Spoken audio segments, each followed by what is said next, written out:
Assalomu alaykum. Bugungi mavzuyimizda sizlar bilan oshqozoq hamda 12 barmoqli ichida yashaydigan Helicobacter pylori haqida gaplashamiz.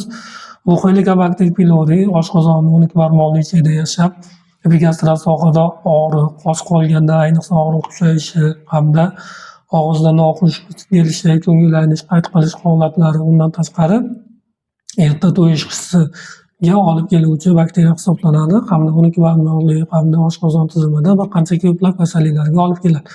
Misol uchun oshqozon 12 barmoqli ichak yaralari, undan tashqari surunkali gastrit holatlari, o'tkir gastrit holatlari, undan tashqari oshqozon poliplari hamda o'sma kasalliklari, rak holatlarigacha olib kelishi mumkin bo'lgan bakteriya hisoblanadi. Endi bu bakteriya spiralsimon shaklda hamda xivchinlarga ega bo'lgan bakteriya hisoblanadi. Oshqozonda kislotali muhitida yashaydigan bakteriya hisoblanadi. Ko'plab bakteriyalar oshqozonning kislotali muhitida nobud bo'ladi, lekin Helicobacter pylori oshqozonning kislotali muhitida yashaydi. Endi sizlar bilan Helicobacter pylorining ishlab chiqariladigan moddalari Helicobacter pylori tomonidan hamda oshqozon 12 barmoqli ichagiga qanaqa qilib ta'sir ko'rsatishini gaplashib ko'rib o'tib ketamiz. Helicobacter pylori o'zidan bir qancha moddalar ishlab chiqariladi. Birinchisi ureaziya fermenti hisoblanadi.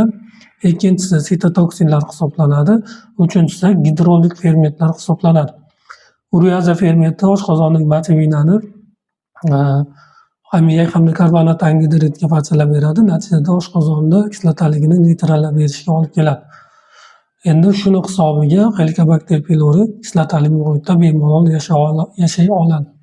Hamda Helicobacter pylori xivchinlari orqali harakatlana oladi hamda xivchinlari orqali oshqozonni shilliq qavati, 12 barmoqli shilliq qavatiga botib kirish xususiyatiga ega. Undan tashqari Helicobacter pylori tomonidan gidrolik fermentlar ishlab chiqariladi. Gidrolik fermentlardan lipaza hamda proteaza hisoblanadi. Endi bu gidrolik fermentlar oshqozon shilliq qavatida shilliq ishlab chiqariladi hamda oshqozonni shilliq qavatini himoya qilib turadi. Agar oshqozon shilliq qavatida shilliq ishlab chiqarilmasa, bu oshqozonda ishlab chiqarilgan kislotali muhit oshqozonda shilliq qavatini kuydirib qo'yish xususiyatiga ega.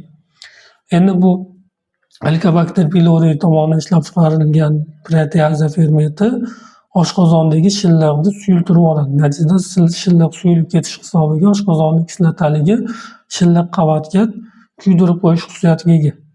Hamda shu orqali Helicobacter pylori shilliq qavatga o'tish xususiyatiga ega bo'ladi.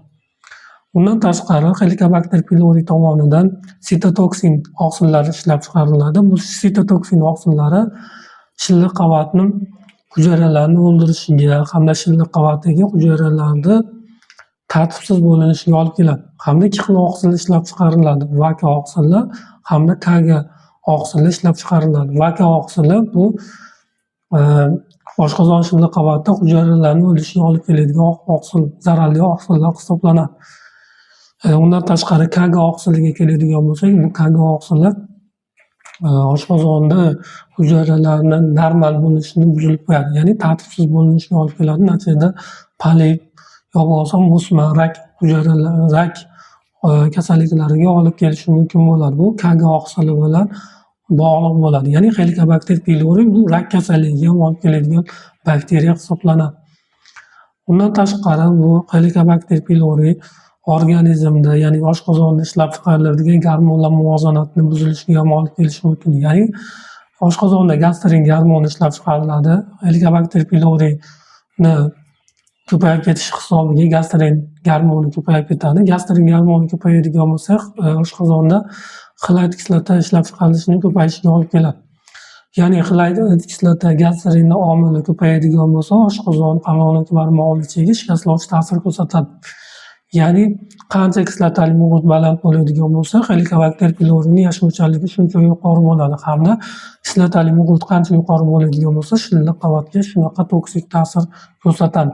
Endi oshqozonni himoya qiluvchi omillari bor hamda shikastlovchi omillari bor. Shikastlovchi omillarga bu Helicobacter pylorining ko'payishi, kislotaligi ko'payishi, gastroduodenalniy refluks bo'lishi hamda tashqi muhitdan shikastlovchi omillar bo'lishi bu oshqozonni shikastlovchi omillar. Endi himoya qiluvchi omillarga keladigan bo'lsak, oshqozonda gastroduodenal refluks tormoz bo'lishi, kislotali me'yorda bo'lishi hamda Helicobacter pylori bo'lmasligi, undan tashqari shilliq qavatda shilliq normal bo'lishi, normada bo'lishi, undan tashqari oshqozon shilliq qavatida qon aylanishi normal bo'lishi bu oshqozonni himoya qiluvchi omillar. Agar bu himoya qiluvchi omillar buziladigan bo'lsa, oshqozonda Helicobacter pylori ko'payib ketadigan bo'lsa, bir qancha kasalliklarga olib keladi. Endi Helicobacter pylori og'iz orqali tashqi muhitdan tushadi, ya'ni iflos suv orqali yo bo'lmasam yuvilmagan meva-chevalar orqali yo bo'lmasam shu og'iz orqali tushadi, ya'ni bakteriya tashqi muhitga kiradi. Tashqi muhitga kirib, oshqozon o'niklari ichida ko'payadigan bakteriya hisoblanadi hamda bir qancha ko'plab kasalliklarga olib keladi. Endi buni qanaqa qilib diagnostika qilamiz? Diagnostika qilishimizda 4 ta testi bor.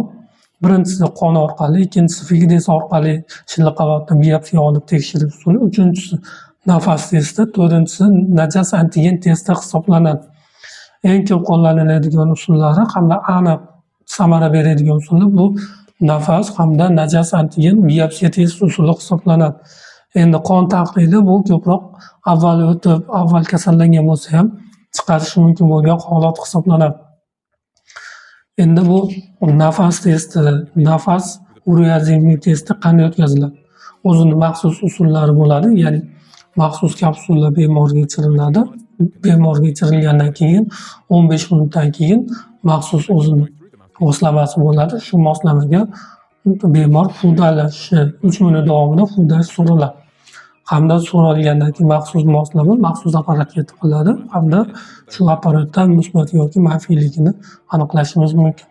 Keyingi usuli bu najas antigen usuli. Najas ya'ni axlatdan namuna olib probirkaga solinadi va probirkaga maxsus tomchi tomiziladi, modda tomiziladi hamda najas aralashtiriladi hamda o'zini maxsus moslamasiga tomchi, aralashtirilgan tomchi quyiladi. Shunda musbat yoki manfiyligi aniqlanadi.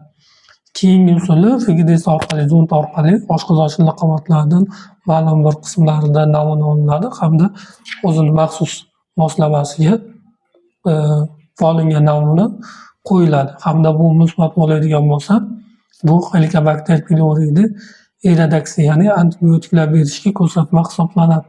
Endi Helicobacter pylorini yo'q qiladigan antibiotiklarimiz bor.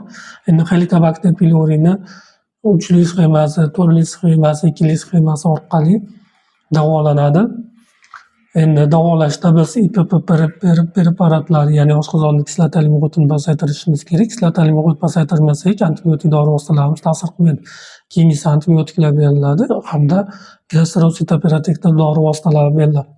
IPP preparatlardan pantoprazol, omeprazol, rabeprazol, ezomeprazollar beriladi. Antibiotiklarda amoksisilin, klatromisin, metronidazol dori vositalar. Gastrositoprotektorlardan Revagit, Mucogen yo bo'lmasam Bismol, Denollar shu dori vositalari beriladi. Shu dori vositalari orqali davolanadi.